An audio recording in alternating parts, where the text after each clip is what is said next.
Todo tuyo. Exacto, y bienvenida a la gente que se nos unió, Yanela, Mónica, la Paulita, bienvenidos. Y recuerden que queda esta charla grabada en YouTube en Harmony Mente Corazón.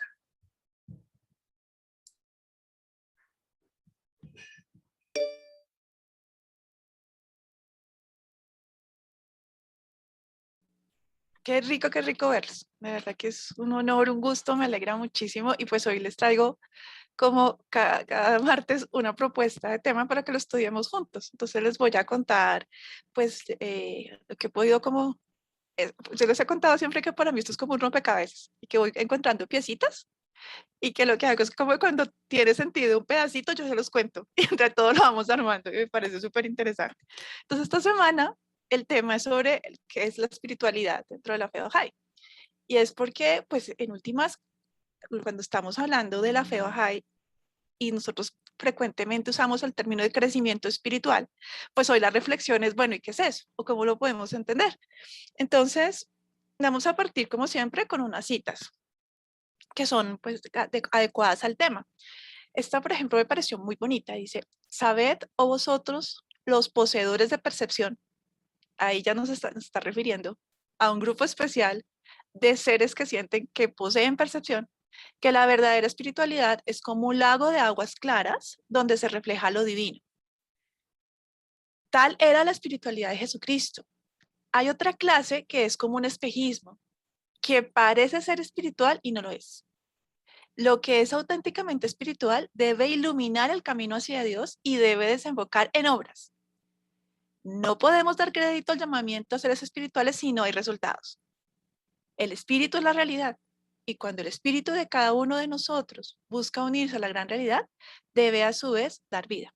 Entonces, fíjense que en esta cita hay varios aspectos interesantes. Por ejemplo, el tema de la percepción. Seres poseedores de percepción, que somos capaces justamente de ser incluso conscientes de una situación, de percibir, por ejemplo, el calor, percibir un sentimiento, percibir lo que le está pasando a otro, todo eso que tiene que ver con la empatía, todo eso tiene que ver con percepción.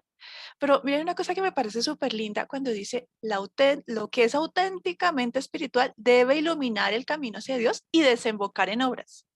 Entonces, aquí nos está haciendo un llamado a que no es simplemente estar muy concentraditos, por ejemplo, escondiditos por allá lejitos haciendo nuestras oraciones, alejados del mundo, o en una posición como de crítica, sino no es. Sí, hay que orar, hay que meditar, hay que leer, pero hay que ir a las obras. O sea, esta idea de espiritualidad en la fe Bahá'í se ve reflejada en acciones que transforman. Entonces, no podemos dar crédito al llamamiento de ser espirituales si no hay resultados. Entonces, uno no se puede jactar de ser espiritual cuando realmente no se ven las obras, no se ven los hechos. Bahá'u'lláh, el profeta y fundador de la fe Bahá'í, desalentó el monacato y la retirada de la sociedad. Y en su lugar alentó a las personas a abandonar la vida de retiro, salir al mundo y ocuparse en lo que le es de provecho a ellos y a los demás. Es que de todas maneras, si uno mira en tradiciones antiguas, existía la idea de que la manera de ser espiritual era cuando uno se aislaba. Monacato significa pues cuando uno se vuelve monje. Y fíjense que en muchas tradiciones antiguas sí había, bueno, ni tan antiguas, pero muchas tradiciones, existe la idea de que para ser espiritual hay que aislarse del mundo, hay que alejarse del material, hay que alejarse de la familia, hay que irse y retirarse.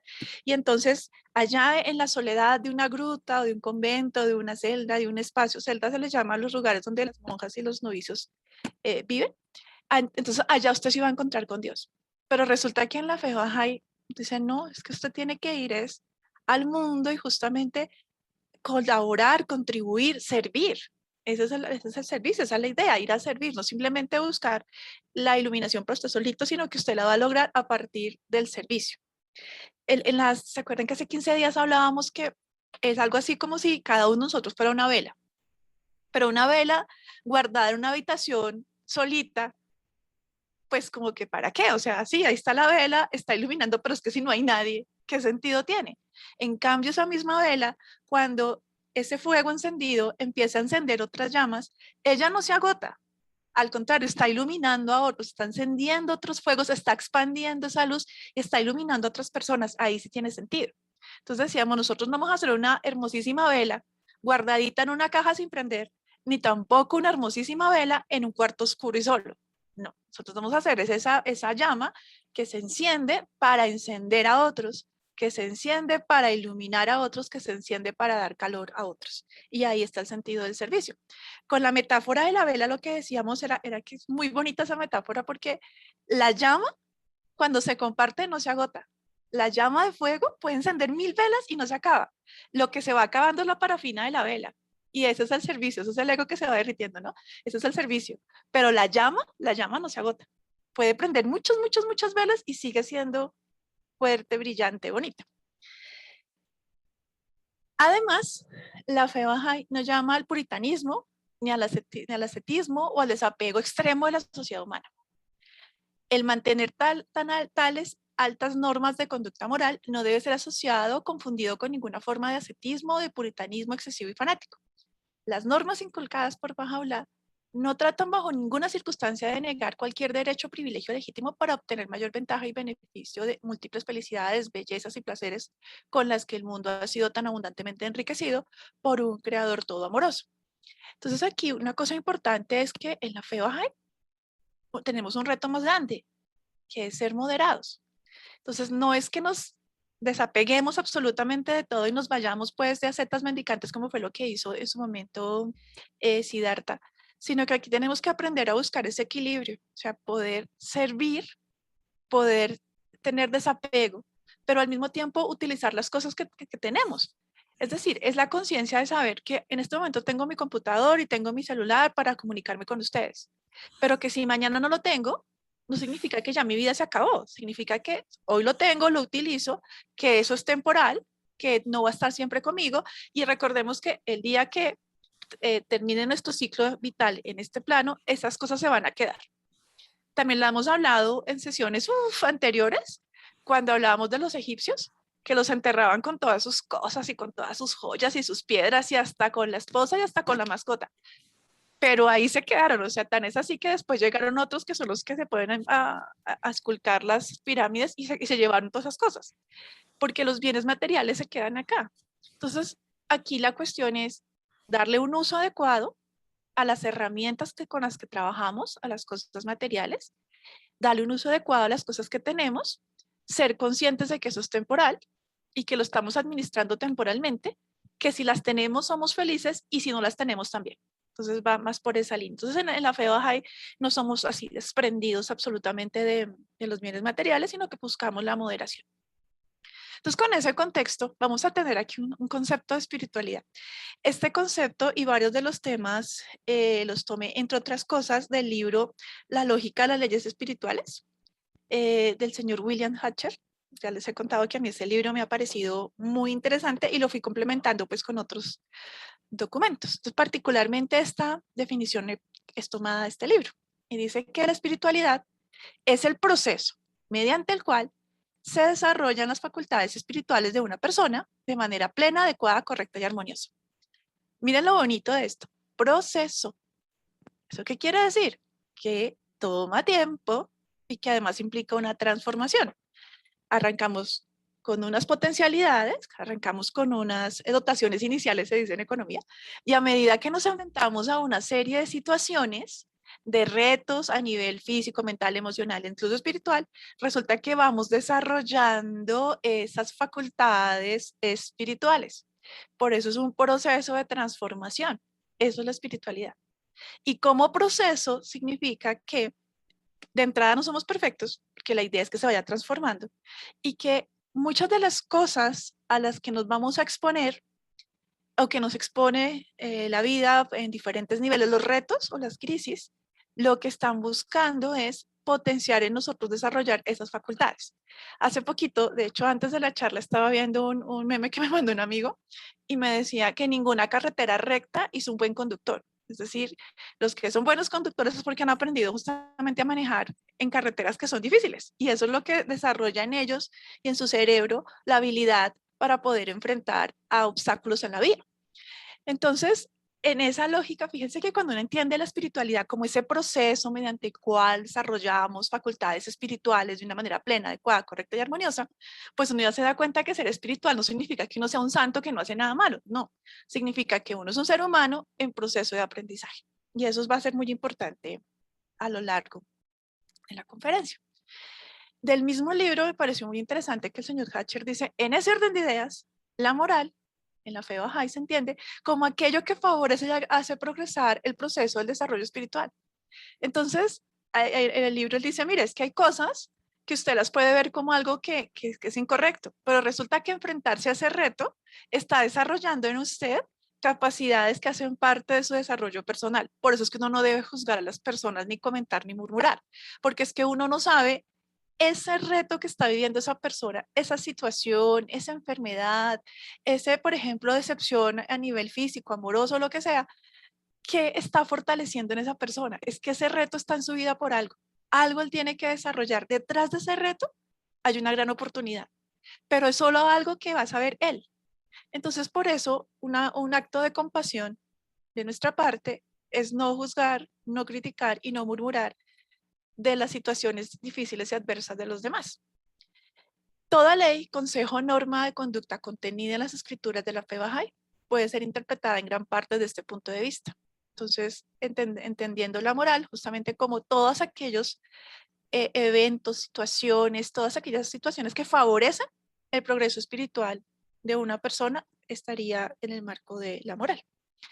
Y entonces, aquí algo me pareció súper interesante y es que, obviamente, en la fe Bahá'í nosotros tenemos claro que hay como dos dimensiones y ya las habíamos estudiado también cuando hablamos del principio de la armonía entre esencia y fe.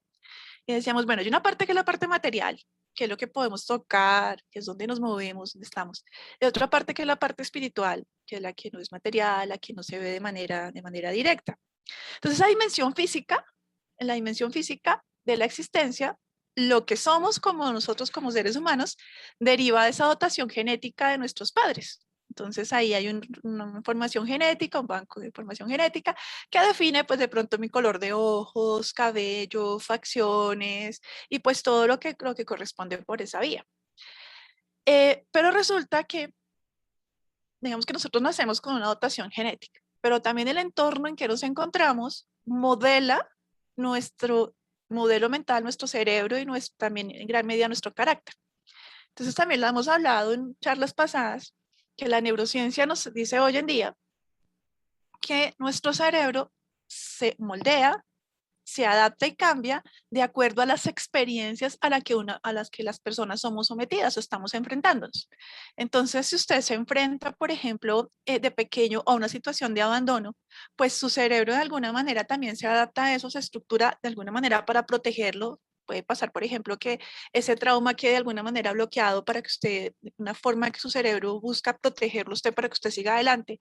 Puede ser que si usted estuvo expuesto a cosas muy bonitas, a un hogar muy bonito donde su papá, su mamá le leían todas las noches, eso también moldea su cerebro hacia ciertas condiciones. ¿Se acuerdan que una vez hablamos de André Rieu, este violinista, que él de chiquito en su casa, lo único que escuchaba era música clásica y veía a todos sus tíos primos, todos con instrumentos, y él pensaba, cuando era pequeñito, que todos los niños en su casa tenían instrumentos musicales y que cuando él fue a la casa de un amiguito y se dio cuenta que allá no había música, se puso muy triste, que realmente le dolió mucho, porque él en su mundo pensaba que así como en su casa había música hasta en el desayuno, pues en la casa de todos los niños era así. Y fíjense que de todas maneras ese ambiente en que André creció también ayudó a modelar su manera de ser, su modelo mental y ciertas aficiones hacia la música. Entonces los entornos en que se desarrollan los niños, los entornos en los que nos desarrollamos nosotros en el día a día, también están modelando nuestro cerebro. Recordemos también que nuestro cerebro tiene la capacidad de la neuroplasticidad y la neurogénesis. Particularmente en el hipocampo es donde se están generando esas nuevas neuronas. Y también conectemos con charlas pasadas. Acuérdense que la oración y la meditación fortalece el hipocampo para que se formen más neuronas. Entonces, esa formación de neuronas Y esa neuroplasticidad que hace que tú, al enfrentarte a una situación, a un reto, a una crisis, a una cosa buena, una emoción bonita, desarrolles una nueva conexión y eso transforma tu cerebro, pues eso hace parte de del aspecto físico del ser humano. Entonces va por ese lado. Entonces está la carga genética más toda tu historia, el ambiente, todo lo que has aprendido. Y por otro lado, pues está esa dimensión espiritual, la naturaleza del hombre, que se deriva justamente de esa existencia, de esa entidad no material que se conoce como el alma, que ya también en varias charlas hemos hablado que se individualiza en el momento de la concepción. Y ahí están como esos dos componentes, ese componente genético y ambiental y ese componente de tipo espiritual. Entonces, aquí es donde como que está la pieza de mi rompecabezas de esta semana. Resulta que revisando justamente que la manera en que nuestro cerebro se adapta y responde a los retos, entendiendo que nuestro cerebro tiene la capacidad de generar nuevas células, pero también de hacer nuevas conexiones neuronales y que somos capaces de transformarnos. O sea, si nosotros queremos cambiar un hábito, podemos hacerlo. No es que sea imposible, tampoco es que sea fácil, pero poniendo disciplina se puede lograr.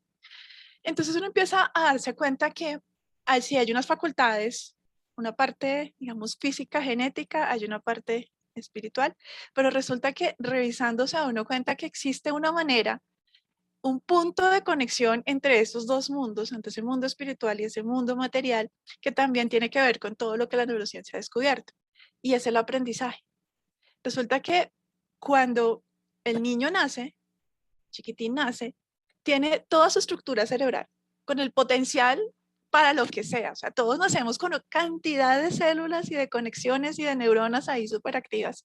Y podríamos aprender lo que quisiéramos así de chiquitines. Pero resulta que ese ambiente en que nos encontramos, nuestra familia, el entorno, la misma religión, la educación, el colegio, todo eso, va modelando nuestro cerebro. Entonces, cuando uno se pone a mirar con detalle esos principios que estudiamos las semanas pasadas, ¿se acuerdan que se le daba mucha importancia a la educación? Decíamos, es que la educación es ese factor que justamente permite ese cambio de mentalidad. Pues ahí es donde todo tiene sentido. Porque si ustedes se ponen a pensar, sí, hay una dotación genética, ¿ok? El alma tiene también sus facultades, pero resulta que es a través del aprendizaje, a través de la educación, que nosotros logramos crecer, transformarnos, generar nuevas neuronas y poder proyectarnos y desarrollar ese potencial que todos tenemos. Entonces, aquí una cita pareció pertinente en este momento. Ha ordenado que en cada edad y dispensación un alma pura e inmaculada se haga manifiesta en los reinos de la tierra y el cielo. A este sutil, misterioso y etéreo ser, él le ha asignado una doble naturaleza, la física que pertenece al mundo de la materia y la espiritual que nace de la sustancia de Dios mismo. Este es, obviamente, aquí nos estamos refiriendo a las manifestaciones de Dios, en este caso particularmente a Bahá'u'lláh. Fíjense que aquí también tenemos esa idea, ¿no? De esa parte material y de esa parte espiritual que nace de la sustancia de Dios mismo. Bueno, este es un dibujito que quise, pues un dibujito, no, más bien un gráfico bastante grande que quise traer para que veamos, eso es como un cuadro sinóptico de la evolución de las religiones. Y es que cuando uno se pone a mirar a través del tiempo, los seres humanos desde el inicio, siempre hemos estado en búsqueda de esa respuesta. Fíjense que todos desde el Homo sapiens, tuvimos que tener contacto con este plano material y desarrollar maneras de defendernos, las armas para defendernos, las ollas para cocinar, las diferentes herramientas que se crearon. Pero una cosa que siempre ha habido desde el inicio es, estando en este plano material, esa sensación de que algo nos falta y esa búsqueda hacia el plano espiritual y esa búsqueda hacia Dios que siempre ha estado constante en todas las religiones y en todas las épocas. Aquí simplemente es un mapa para que veamos la gran cantidad que hay.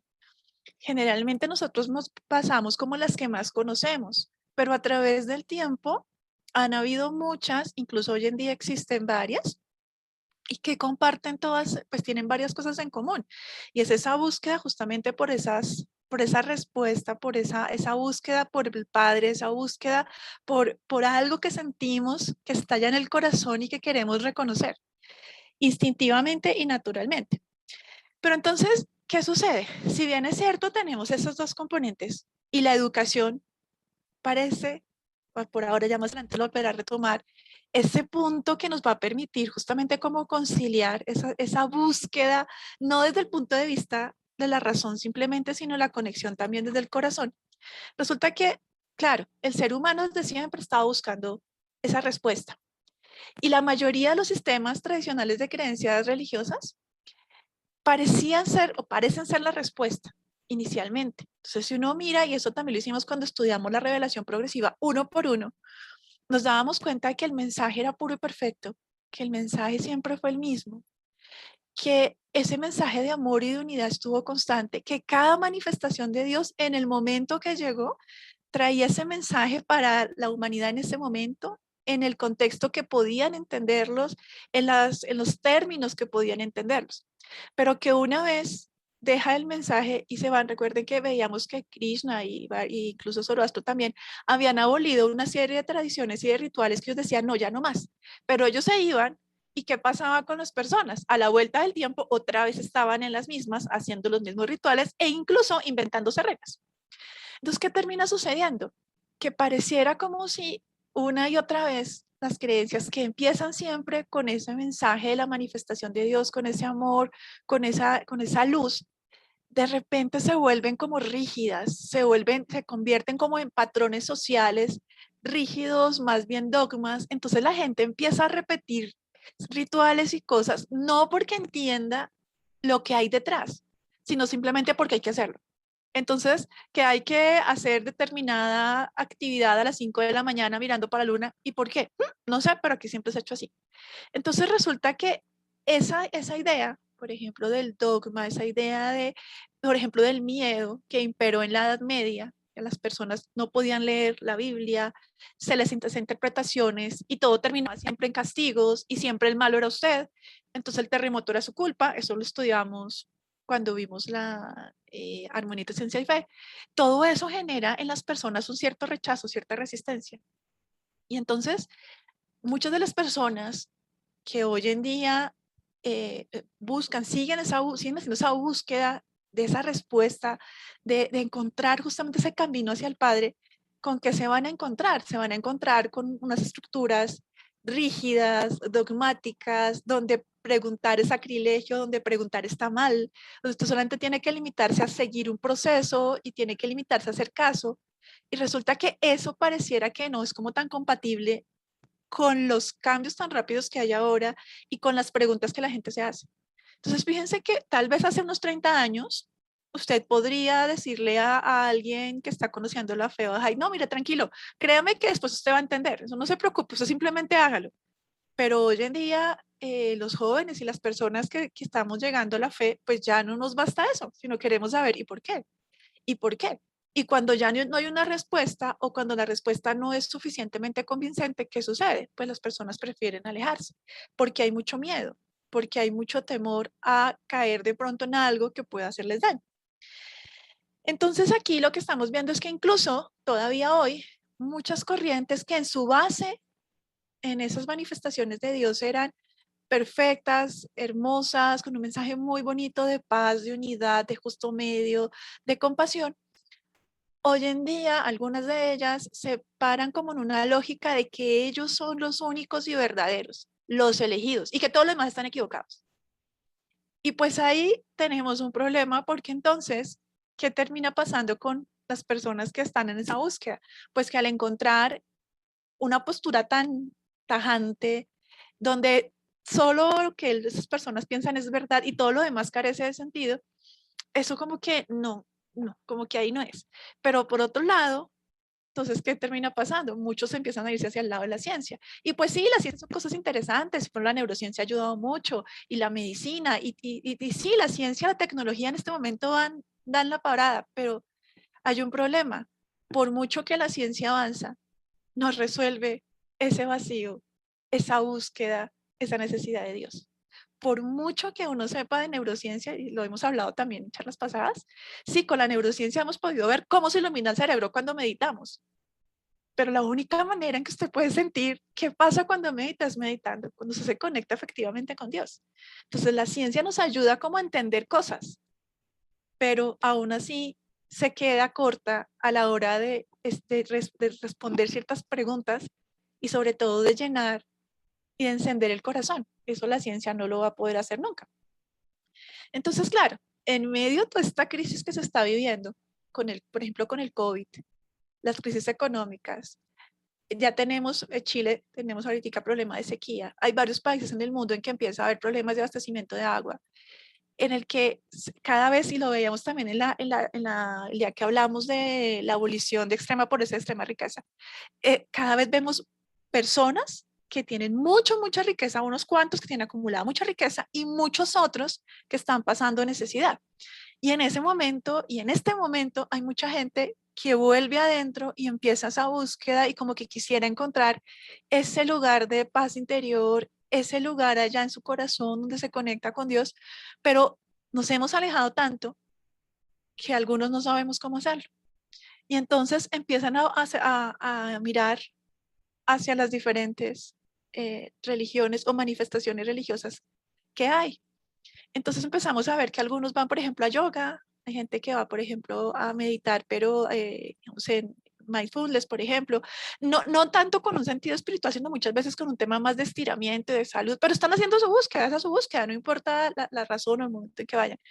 El asunto es que cuando de pronto toca nuestra puerta, personas que están en esa búsqueda, que tienen mucho miedo, miedo al COVID, inseguridad, baja autoestima. Esta sociedad en la que vivimos es una sociedad muy exigente, o sea, tenemos que estar felices y bien todo el tiempo y eso no lo logra nadie. Y al mismo tiempo, en Facebook aparece todo el mundo feliz y sonriente y usted mira los indicadores de consumo de antidepresivos y ansiolíticos y están disparados. Entonces mantenemos una cara de felicidad, pero por dentro algo no está bien. Y entonces en el corazón de las personas hay una necesidad, algo. Hay algo que los llama, hay algo que empieza a decir, aquí falta algo. Y entonces cuando se acercan a nuestra puerta, ¿qué encuentran? En muchos casos, al principio encuentran un lugar armonioso, un lugar bonito, pero a medida que van profundizando, ¿con qué se empiezan a encontrar? Con dogmatismos, con rigideces, con así no se hace, con censura, aquí no pueden entrar estos, solamente pueden entrar estos, con silencios porque no hay respuestas, incluso con situaciones a nivel emocional o de conflictos emocionales de las comunidades que cuesta entender. Y entonces inmediatamente como que se resisten y se van. Y dicen, ah, no, esto no es espiritual. Porque uno tiene la idea de que lo espiritual supuestamente tiene que ser así como perfecto. O sea, tiene que ser ya. O sea, que usted va a llegar a encontrar un lugar que se lo hace es perfecto. Eso me pasó a mí, por ejemplo. Cuando yo empecé a leer los libros de la fe, yo me emocioné tanto. Porque yo imaginaba que la comunidad baja era, mejor dicho, Don Plus Ultra, que yo iba a encontrar. Mejor dicho, que solo les faltaban las alitas porque ya tenían las arpas. Ya eran angelitos perfectos tocando su arpita. Y resulta que cuando uno llega se encuentra que no, que resulta que ahí hay muchas cosas que están pasando y que hace parte del proceso. Pero entonces ahí es cuando retomamos la explicación de espiritualidad. Es que espiritualidad, este proceso, no significa que ya está terminado, significa que estamos en proceso.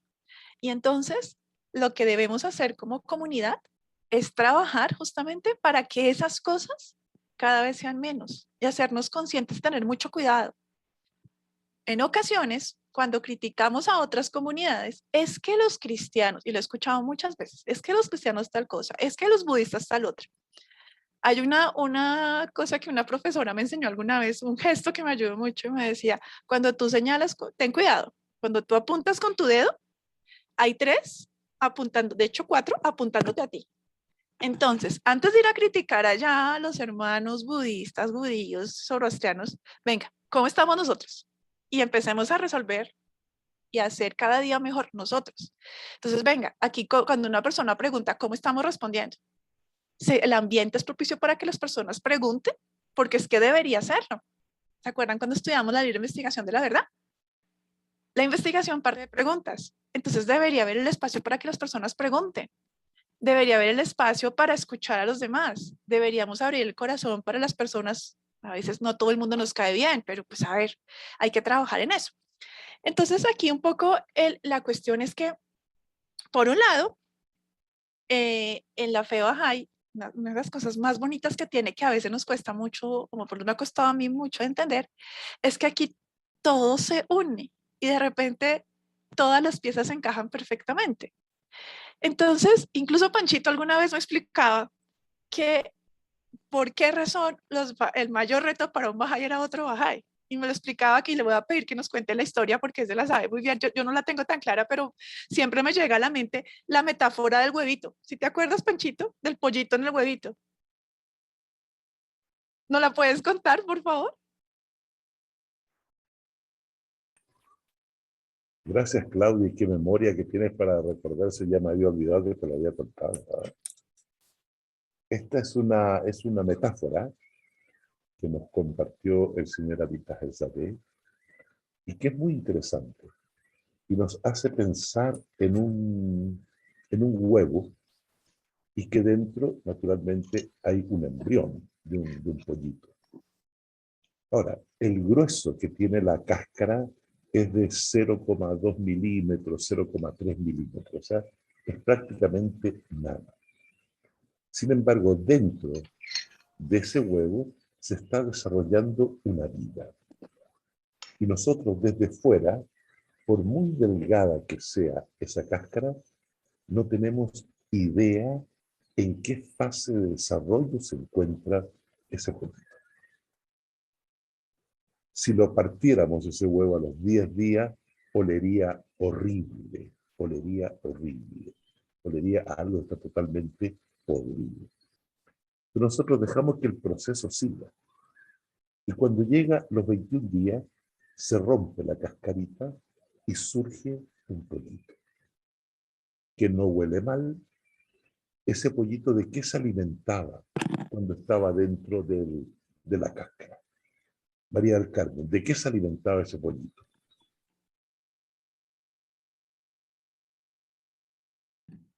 ¿Se alimentaba del calor de su mamá?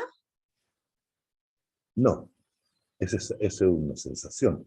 Se alimentaba de la podredumbre que él mismo estaba produciendo dentro de la cáscara. Ese era su alimento.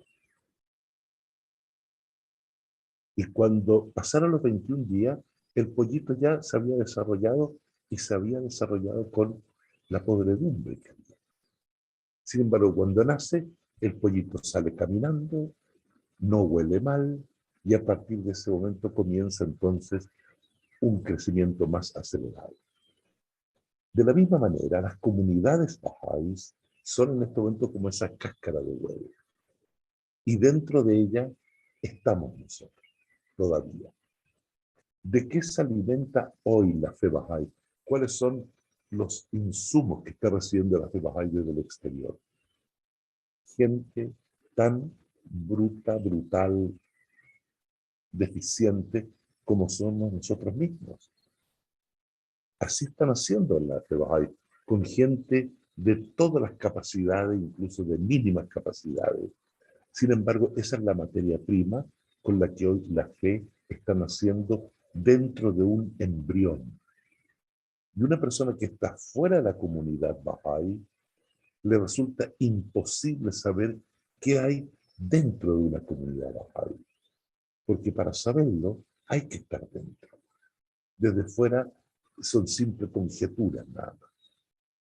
Ahora bien, así como el huevo se tuvo que romper para que naciera un pollito, esta cáscara en la que está hoy la comunidad mundial bahá'í también se tiene que romper.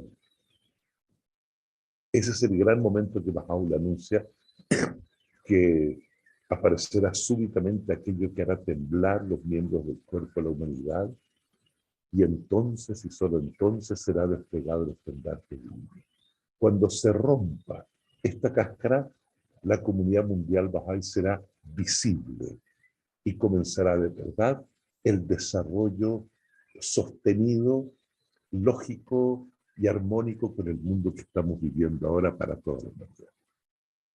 Espero que se haya entendido, Claudita. Sí, claro que sí, Pachito, es que esa metáfora es muy bonita, porque resulta que eso pues pasa en las comunidades, no solo Bahá'í, sino está pasando en todas. Es decir, por eso cuando las personas que de repente empiezan esa búsqueda espiritual que tienen en su cabeza o que tenemos en la cabeza, pensamos que los grupos, las comunidades son perfectas Y eso me ha pasado a mí y a muchos probablemente, pero resulta que cuando uno pues que encuentra, pues no, se encuentra con cosas que no son así y están en proceso. Ahora, esto que está escrito acá no quiere decir que los bajáis seamos así, no. Lo que estamos diciendo sencillamente es que cuando una persona, cualquiera, empieza su búsqueda, se va a encontrar a la comunidad que vaya con situaciones de dogmatismo, de censura, con ese tipo de cosas. Y entonces se desencantan porque dicen, ah, no, es que yo pensé que esto era diferente. Pero resulta que nosotros en la comunidad sabemos que eso se parte, estamos en un proceso. Y como estamos en un proceso, pues iniciamos, como dice Panchito, con la materia prima que tenemos que transformar. Miren tan bonita esta cita de la epístola al Hijo de Lot. Las enseñanzas Bahá'í nos proporcionan una redefinición y un tremendo cambio de paradigma en lo que se respecta tanto a la religión como a la espiritualidad. Baha'u'lláh en realidad correlaciona los términos y los unifica, estableciendo un equilibrio entre los dos y evitando extremos presentados por la sociedad contemporánea. Al hacerlo escribió, en un tiempo hablamos en el lenguaje del legislador, o sea, tenemos unas leyes, y en otro el del buscador de la verdad y el místico, o sea que como que están los dos en equilibrio.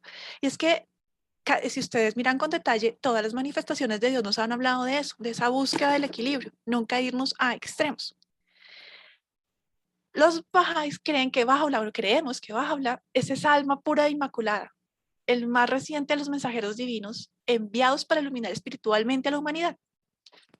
Desde ese punto de vista, las enseñanzas de Baha'u'lláh mezclan de manera maravillosa y misteriosa la espiritualidad dentro del tejido de la religión. No penséis que os hemos revelado un mero código de leyes. Antes bien, hemos roto el sello del vino selecto con los dedos de la fuerza y el poder.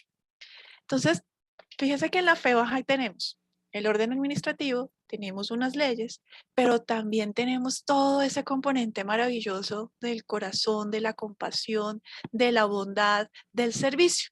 Entonces, yo recuerdo que en alguna época a mí me decía que había dos maneras de ser Bahá'í, o ser Bahá'í de corazón, o ser Bahá'í, y entonces ahí calaba yo que a los que solo teníamos cabeza para las leyes. Pues resulta que no es que sean dos maneras de ser Bahá'í, es que ambas integran en uno solo.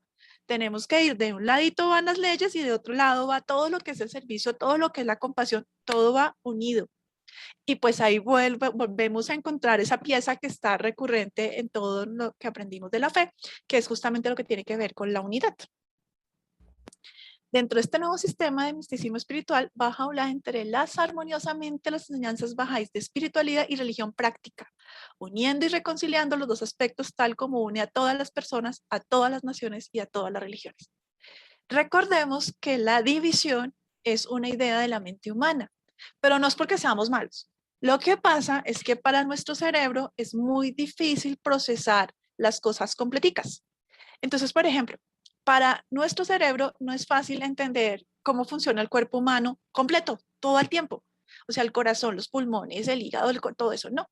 Entonces, para nuestra mente, ¿qué es más fácil? Primero estudiamos el sistema respiratorio, el sistema digestivo, luego el óseo, entendemos cómo funciona, dónde inicia, dónde termina, y entonces uno dice, ah, ya.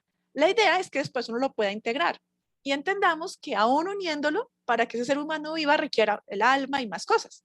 Pero fíjense que a la larga, la realidad es que nosotros funcionamos todo el tiempo completicos. El corazón, el pulmón, el hígado, lo que sentimos, hay conexión entre las emociones y los pensamientos. Todo está funcionando al mismo momento. Y nuestro cerebro no sería capaz de entender todo lo que está pasando en nuestro interior. La realidad es compleja, hay muchas variables. Nuestra mente, para poder asimilarla, la divide. Y eso lo hace en todo. Entonces, de repente se inventó límites de países, clases sociales, partidos de fútbol, partidos políticos, y empezamos a dividir, a etiquetar. Pero eso es simplemente una forma que nuestra mente tiene de entender. La realidad es que todos somos uno. Entonces, volvemos nuevamente a la unidad. Entonces, aquí retomamos la historia de la educación y retomamos el cuento que llevábamos desde antes. Entonces, ya decíamos, listo, tenemos unos aspectos genéticos, físicos, tenemos unos aspectos espirituales en el alma. Y resulta que eso que va a unir y que va a permitir que se desarrolle ese potencial, ese proceso de transformación, es la educación. Pero ojo con esto, no pensemos en la educación como ir al colegio, no. Pensemos en la educación como la sumatoria de todas las influencias medioambientales que recaen sobre ti. Es decir, montar bicicleta, Eso es una forma de aprendizaje. Ahí tu cerebro desarrolló conexiones. Mire, nada más aprender a coger la cuchara cuando éramos bebés. Eso es súper importante en el desarrollo de los niños. Aquí tenemos mi amiga Jennifer, que es psicóloga, ella sabe que esa parte es importante. O sea, el que el niño aprenda a usar sus manitos y hacer todo este tema de motricidad fina, eso desarrolló conexiones en su cerebro y eso lo hizo en casa.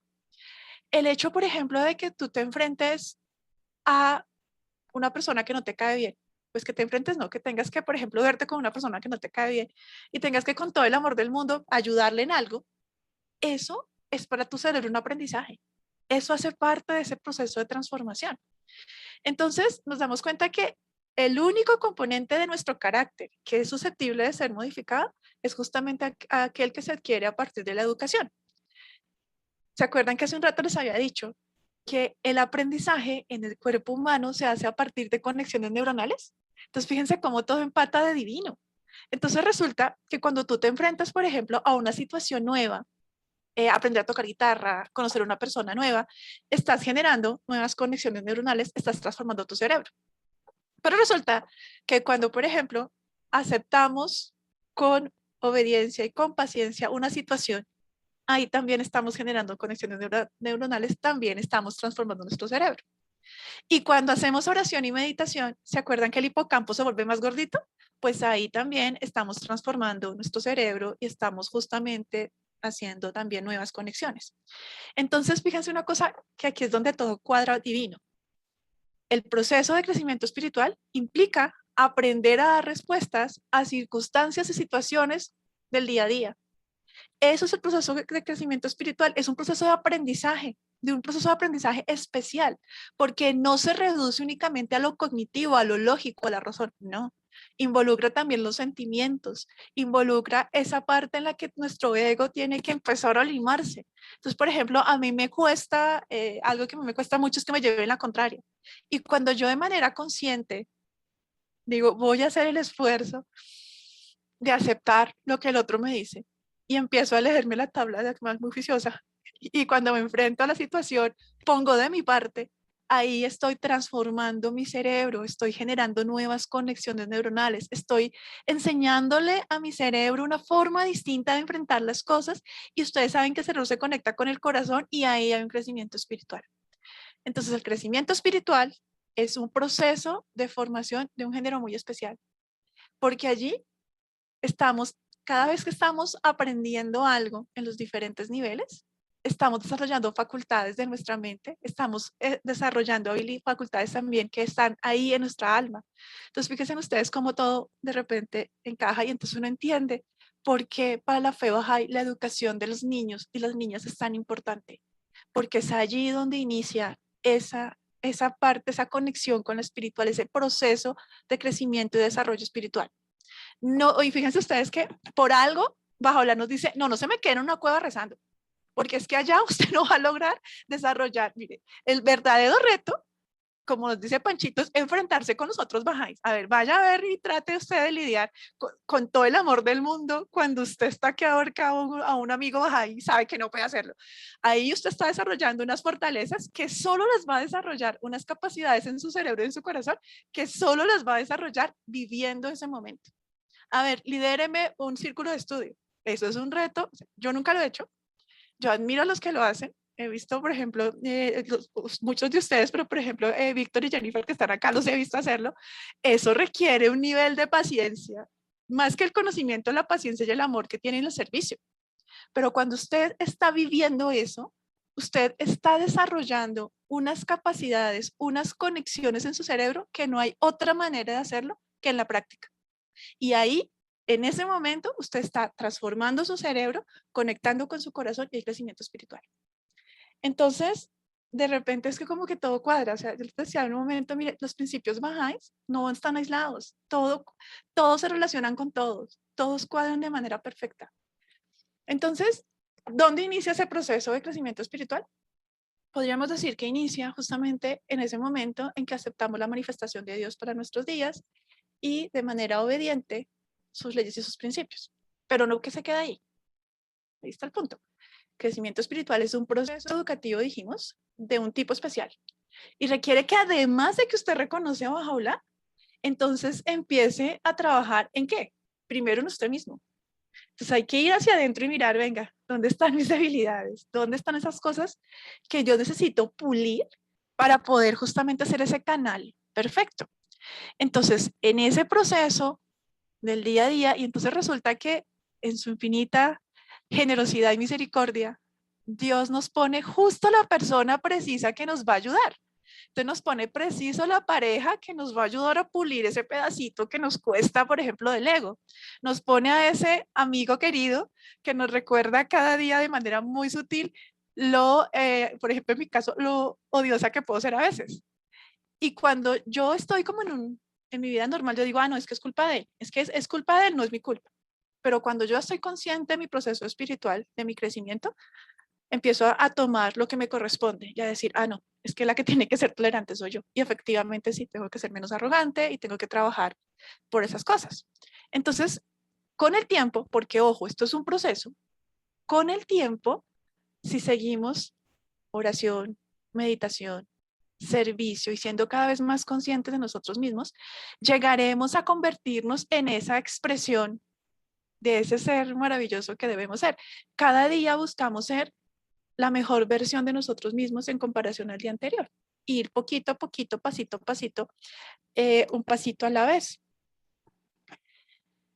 Oh, mis siervos, si pudieseis comprender qué maravillas de mi munificencia y generosidad he querido confiar a vuestras almas, os libraríais en verdad del apego a todas las cosas creadas y ganaríais un verdadero conocimiento de vosotros mismos.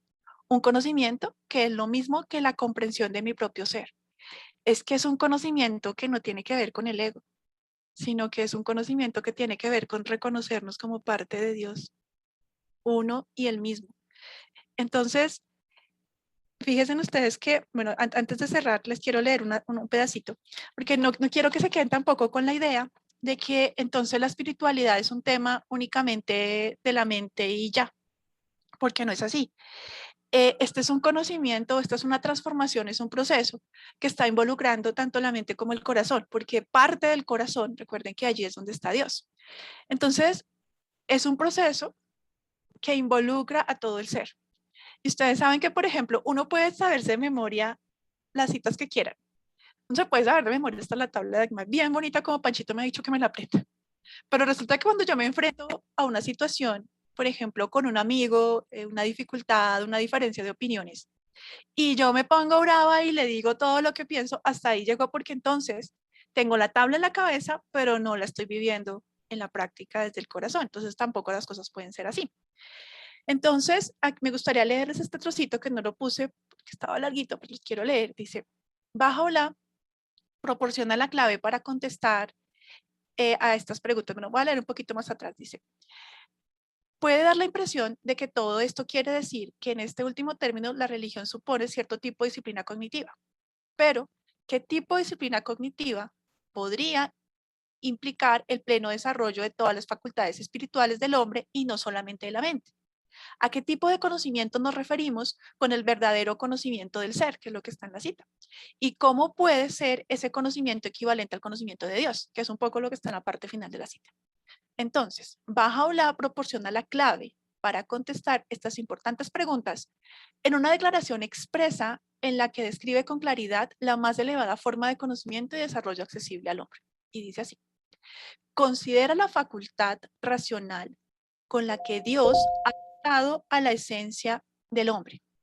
Examínate a ti mismo y observa que tu movimiento y tu quietud, tu voluntad y tu propósito, tu vista, tu oído, tu olfato y tu poder de expresión y todo aquello que tenga relación con tus sentidos físicos o percepción espiritual o que los trascienda, proceden de esta misma facultad y deben su existencia a ella. Si ponderases en tu corazón desde ahora hasta el fin que no tiene fin, y con toda la inteligencia y el entendimiento concentrados que las más grandes mentes han logrado en el pasado o que lograrán en el futuro, esta realidad sutil y divinamente ordenada, este signo de la revelación del siempre perdurable, el todo glorioso Dios, No conseguirás comprender su misterio o valorar su virtud. Habiendo reconocido tu impotencia para lograr un adecuado entendimiento de aquella realidad que habita dentro de ti, admitirás prontamente la inutilidad de los esfuerzos que puedes intentar tú o cualquiera de las cosas creadas por sondear el misterio del Dios viviente, el sol de la gloria que no se desvanece, el antiguo de los días sempiternos. Esta confesión de impotencia que la madura contemplación debe finalmente impulsar a realizar a cada mente es en sí misma la cima del entendimiento humano y señala la culminación del desarrollo del hombre. Entonces, ya para cerrar, pues como siempre esto queda en algo práctico, siempre estamos buscando dejar la herramienta, no solamente dejar la teoría. Entonces, ¿cuáles son las herramientas para el crecimiento espiritual que tenemos los bahá'ís? Entonces resulta que las herramientas que tenemos los bahá'ís para desarrollar este crecimiento espiritual están asociadas justamente a la oración, a la meditación, al estudio de la palabra sagrada y al servicio a la causa de Dios.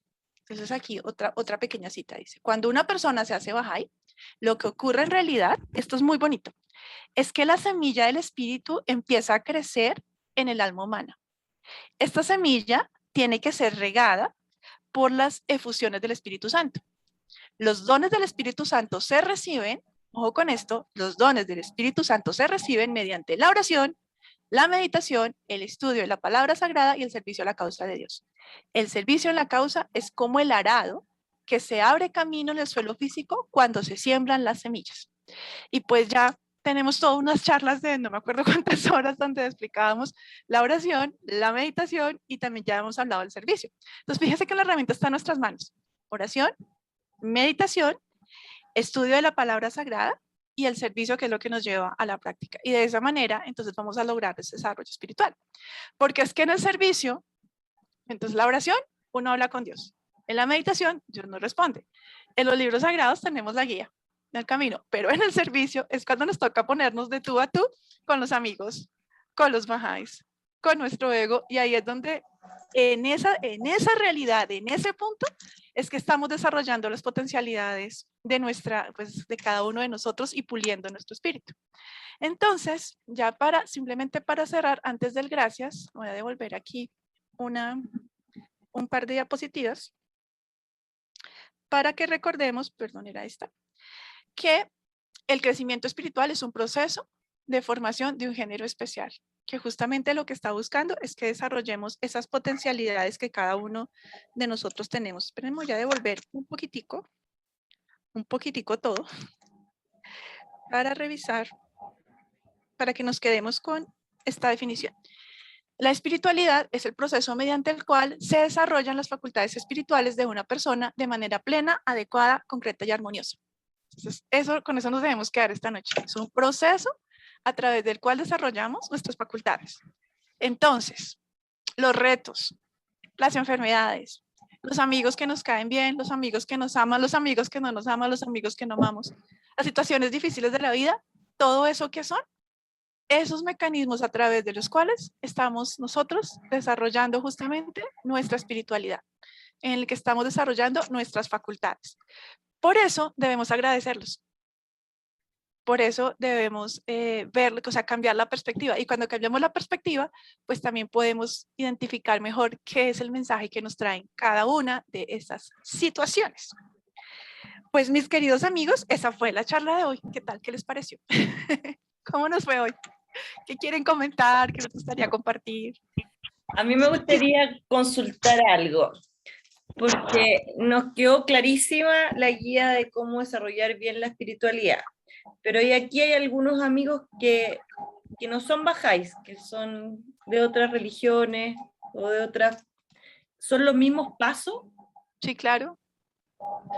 Orar, meditar, o sea, orar sería en cada religión o en cada forma de corriente espiritual existen sus oraciones. Incluso cuando uno está en ciertos momentos uno mismo eleva plegarias a Dios. Entonces la oración. La meditación es silencio mental, aquietar la mente, callarla. Chum. Los escritos sagrados, pues en todas las religiones, está el Corán, está los diferentes libros, el Bhagavad Gita. Y el servicio, pues incluso, ¿te acuerdan cuando estudiamos manifestación por manifestación, que en todas el servicio estaba como una constante también? Entonces sí, sí es igual. Realmente enfrentarnos a una situación, por ejemplo, liderar un proceso, liderar un proyecto, cuando uno lo hace desde esta posición espiritual, uno sabe que que liderar ese proyecto es un aprendizaje para uno. Por ejemplo, ser maestro, ser profesor de universidad o de colegio. Ustedes, los que somos profesores, sabemos que el que más aprende es uno. Uno es el de profesor no porque uno sepa mucho, es porque uno no sabe nada y quiere aprender. Y ahí hay un reto, cada clase es un reto, cada niño, cada estudiante le está enseñando a uno algo. Entonces, sí, es para todos, es igual, es más la actitud que uno toma frente a la vida y las situaciones, diría yo. No sé los demás qué opinan. La Jennifer quiere hablar. Gracias. Primero, pues Claudia, vos sabes que te quiero un montón y te admiro mucho y te felicito pues, fue muy, muy bonita tu charla. Yo solo quería, si me permites, dar una ideita. Dale, Am, claro. Gracias. A mí me parece que es importante, pero es muy personal esto, entender la espiritualidad no como un fin, sino un proceso constante, ¿no? Entender que no es que voy a llegar a la espiritualidad, sino que yo debería vivir en una actitud de vida espiritual, ¿no? Y cuando se presentan esos desafíos, ahorita que hablabas de esos desafíos incluso internos, yo estaba recordando una historia que contaba el amado maestro Abdul Baha, que decía que había un pastor que amaba mucho al rey del reino donde él vivía. Entonces siempre que pasaba, el rey todas las mañanas pasaba saludando a todos los habitantes y él salía corriendo a verlo y era muy feliz con verlo. Hasta que el rey se dio cuenta del amor que veía en los ojos del pastor y lo invita consigo, ¿no? A comer algo y le invita un pedazo de melón. Y él comió el melón, el pastor, y con una felicidad y como la cosa más deliciosa que podía haber probado. Y el rey lo quedó bien, decía, wow, ese melón debe estar genial, porque, o sea, con tanto afán que lo come y con tanta alegría. Y cuando lo probó, se dio cuenta que el melón estaba absolutamente amargo. Y le dijo, pero ¿cómo así? O sea, ¿cómo demuestras tanto gusto comiendo este melón si está horrible? Le preguntó al pastor y el pastorcito le dijo, no, pero es que todo lo que viene de tus manos a mí me sabe dulce. Y yo creo que entendiendo las pruebas y las crisis dentro de lo que, bueno, trato de entender dentro de los principios de la fe, todo esto es un melón que puede parecer amargo, pero viene de las manos de Dios. Y para mí todo eso lo tenemos que recibir con ese amor y con esa alegría precisamente de quien se come un melón horroroso, pero lo siente espectacular, ¿no? Solamente eso y de nuevo gracias, Claudita. No, a ti, gracias por la historia, Jenny. Gracias por estar acá, qué rico verte. Bueno, leer tu nombre y escucharte. Sí, cabal, perdón. No sé qué poner foto. No, tranquila, fresca.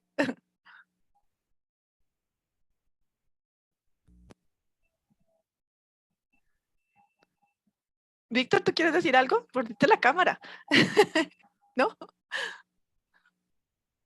Gracias, mi Clau. No, como siempre, tú das unos conceptos muy interesantes, muy profundos para uno reflexionar, meditar.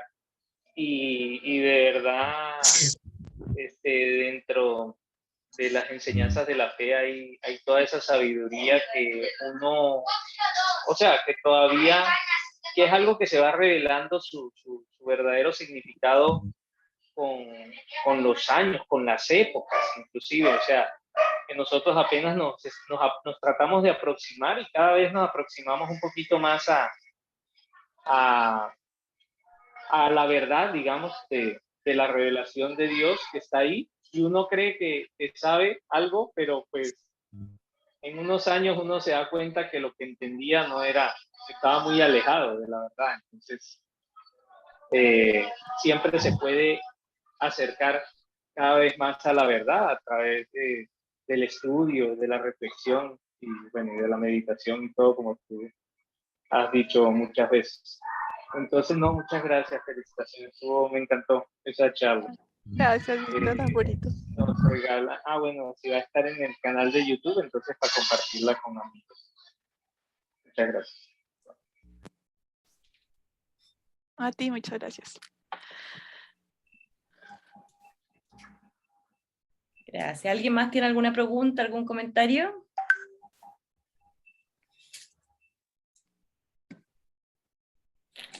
Y no, a meditar se dijo entonces. Exacto, qué lindo. Muchas gracias, Claudita. Gracias No, por a ustedes. escucharles. Ya nos dejaste clarito cómo empezar.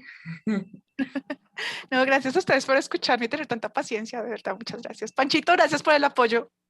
Prometo aprenderme la historia del huevo bien, para no defraudarte. Muchas gracias, Claudia, por tu charla, preciosa como siempre. Nos dejas llenos de aprendizaje, así que muchas gracias. Y ahora haremos la meditación. Les recuerdo que después de la meditación se apaga el Zoom, así que ahí se van todos a hacer lo que quieran hacer. ¿Ya? Pueden apagar sus cámaras si les es más cómodo. Y los dejo con la meditación. Besitos a todos y buenas noches. Y recuerden que queda grabado en Harmony Mente y Corazón en YouTube para el que quiera volver a ver la charla o cualquier otra charla que hemos hecho en el pasado. Gracias. Hasta otro martes.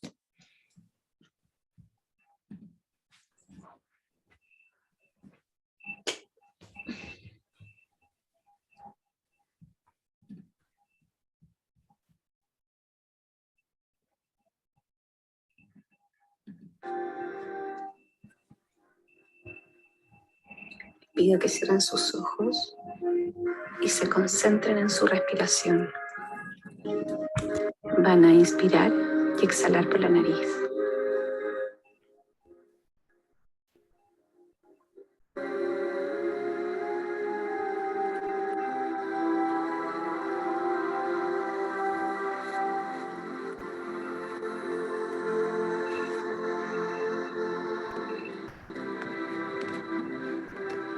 Ahora les pido que pongan sus palmas sobre su corazón para que lo carguen de mucho amor.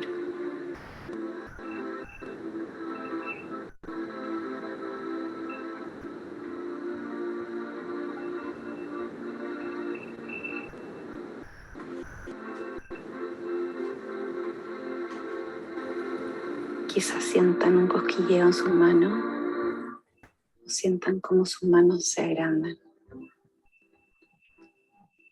Cada sensación que sientan es energía.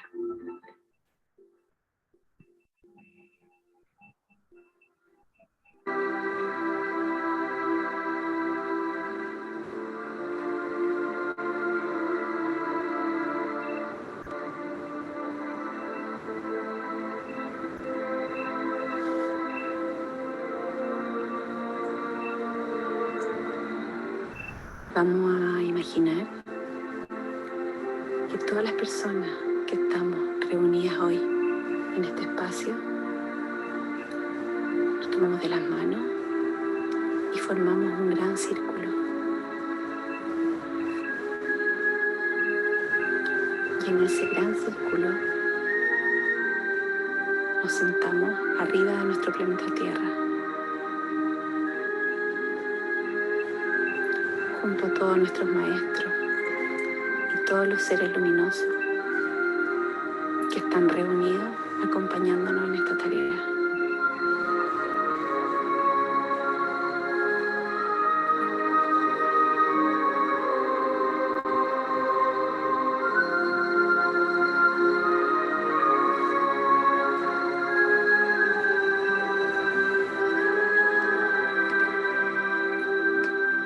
este lugar nos quedaremos y repetiremos con mucha fuerza: el amor todo lo puede, el amor todo lo borra. Cuando hay amor, existe la cura.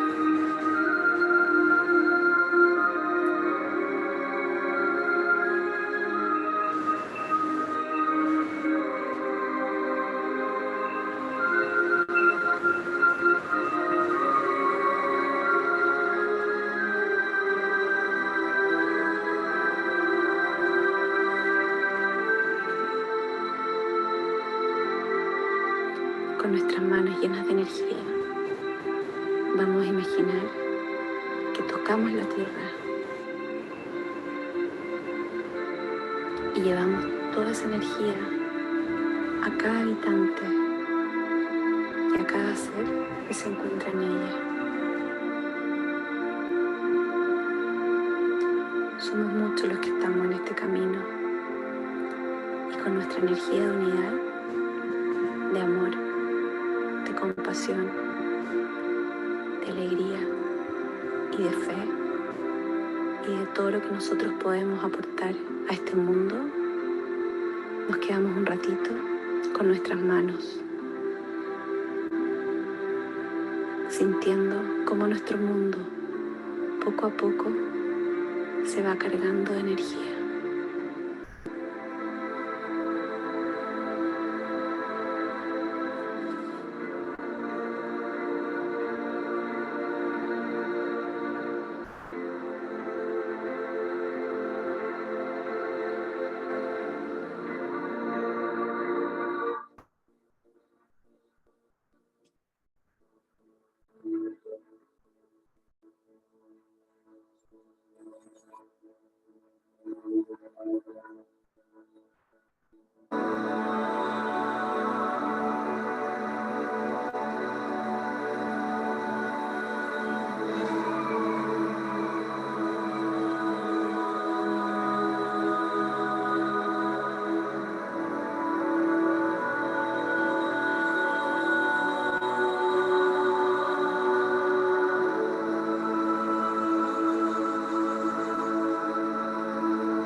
Imaginen cómo nuestra tierra se está iluminando en este momento de la energía y del poder de curación que estamos entregando.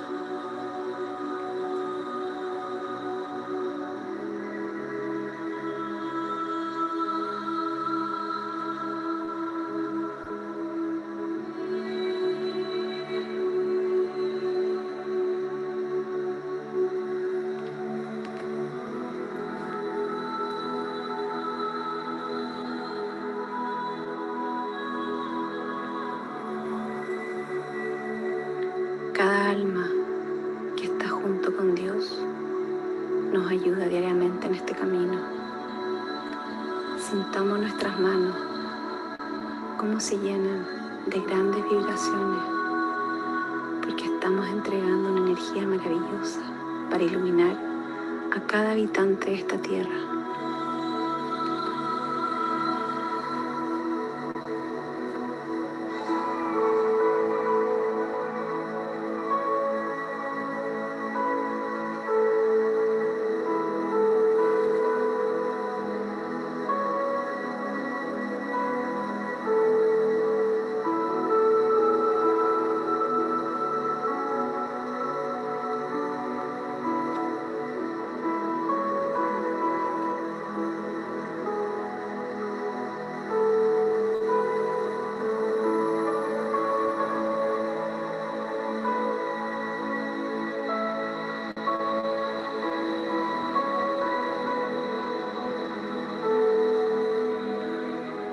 El mundo necesita unidad, porque la unidad es amor. Y cuando existe amor, todo se puede lograr. Somos almas que sabemos que este planeta llora a gritos por amor y nosotros lo vamos a ayudar, unidos en amor, llevando un rayito de luz a todo quien lo necesite y quien quiera recibirlo.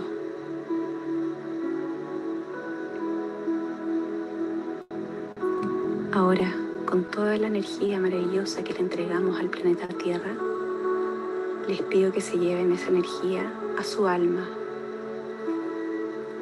Pongan sus manos nuevamente hacia sus corazones y cárguenlo de toda esta energía unida que están regalando al mundo.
Les doy las gracias por acompañarnos.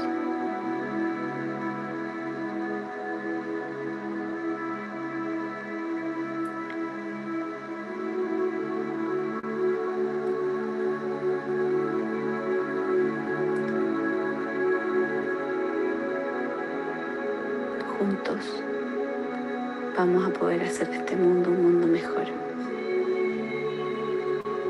Gracias a cada uno y que tengan una linda noche.